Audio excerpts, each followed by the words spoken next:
Hello everyone, my name is Shali Shashidharan and I'm one of the OET trainers at Be Good. So आज हम discuss करने वाले हैं grammar का एक बहुत ही इंपॉर्टेंट टॉपिक जो आपके लेटर राइटिंग में बहुत हेल्पफुल हो सकता है. वो है subject verb agreement. So in order to understand subject verb agreement हमें सब्जेक्ट और वर्ब की बेसिक अंडरस्टैंडिंग आनी चाहिए कि सब्जेक्ट क्या है और वर्ब क्या है. सब्जेक्ट क्या है ये मैं पिछले वीडियो में ले चुकी हूँ, जो मैं फिर से एक बार रिवाइज करूंगी. Subject is a noun and noun is a word that denotes the name of a person, place or thing, and verb is an action performed by the subject. So subject is the noun that denotes the name of a person, place or thing, and verb is the action performed by the subject. Now in order to understand the agreement between two, let's take an example. The senior nurse provides assistance. Here the senior nurse is singular noun and verb is singular verb.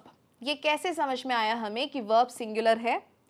क्योंकि जब noun singular होता है people, हम verb के साथ s add करते हैं. That is, the senior nurse provides assistance. When noun is singular, you add s to the verb. The patient requires assistance. Patient singular है तो आप वर्ब के साथ एस ऐड करोगे. The patient requires assistance. क्योंकि patient singular है, आप require के साथ एस ऐड करोगे. एक और एग्जाम्पल देखते हैं. Mr Gardner ambulates independently. यहाँ पे मिस्टर गार्डनर सिंगुलर है तो हम एम्बुलेट के साथ एस ऐड करेंगे. तो अगर कंक्लूड करें तो जब सब्जेक्ट सिंगुलर होता है तो वर्ब भी सिंगुलर होगा, और जब वर्ब सिंगुलर होता है तो हम वर्ब के साथ एस ऐड करेंगे. Now let's talk about plural noun. Plural noun we require information. We यहाँ पे सब्जेक्ट प्लूरल है, और जब सब्जेक्ट प्लूरल है हम रिक्वायर के साथ एस ऐड नहीं करेंगे. That is why we require information. They help people. They help people में दे सब्जेक्ट प्लूरल है, और क्योंकि दे सब्जेक्ट प्लूरल है हम हेल्प के साथ एस ऐड नहीं करेंगे.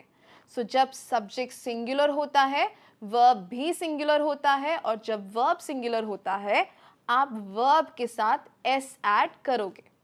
सेम वे जब सब्जेक्ट प्लूरल है, जब सब्जेक्ट प्लूरल होता है वर्ब भी प्लूरल होगा, और जब वर्ब प्लूरल होता है आप वर्ब के साथ एस ऐड नहीं करोगे.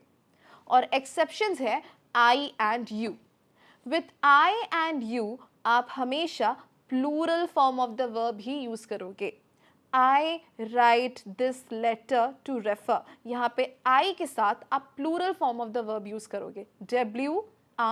WRITE. हम यहाँ पे एस ऐड नहीं करेंगे क्योंकि आई एक्सेप्शन है. क्योंकि आई एक्सेप्शन है आप वर्ब का हमेशा प्लूरल फॉर्म यूज करोगे. You read newspaper. क्योंकि यहाँ पे यू है, सब्जेक्ट यू है, आप plural form of the verb ही यूज करोगे, और इसलिए आप यू रीड न्यूज़पेपर. READ आप एस ऐड नहीं करोगे. सो इफ आई समराइज, अगर सब्जेक्ट सिंगुलर तो वर्ब सिंगुलर, अगर वर्ब सिंगुलर आप एस ऐड करोगे वर्ब के साथ. If subject plural verb plural, और अगर वर्ब प्लूरल आप एस ऐड नहीं करोगे वर्ब के साथ. एक्सेप्शंस है I and you. With I and you आप हमेशा plural form of the verb ही यूज करोगे. देखो इसका इम्प्लीमेंटेशन सबसे पहली लाइन है आपकी इंट्रोडक्शन की. I am writing to refer Mr. X who requires. I am writing to refer Mr. X who requires. यहाँ पे verb है requires. आप require के साथ s ऐड क्यों करोगे? क्योंकि Mr. X singular है. तो क्योंकि Mr. X singular है आप require के साथ s ऐड करोगे. So subject singular, verb singular, add s to the verb. Subject plural, verb plural, don't add s to the verb, and exceptions are I and you. I and you के साथ आप हमेशा plural form of the verb use करोगे. सो ये tip आपके लिए बहुत helpful है, स्पेशली आपके इंट्रोडक्शन की फर्स्ट लाइन में आप इसे यूज़ करते हो. Do apply, do practice. Thank you, have a great day.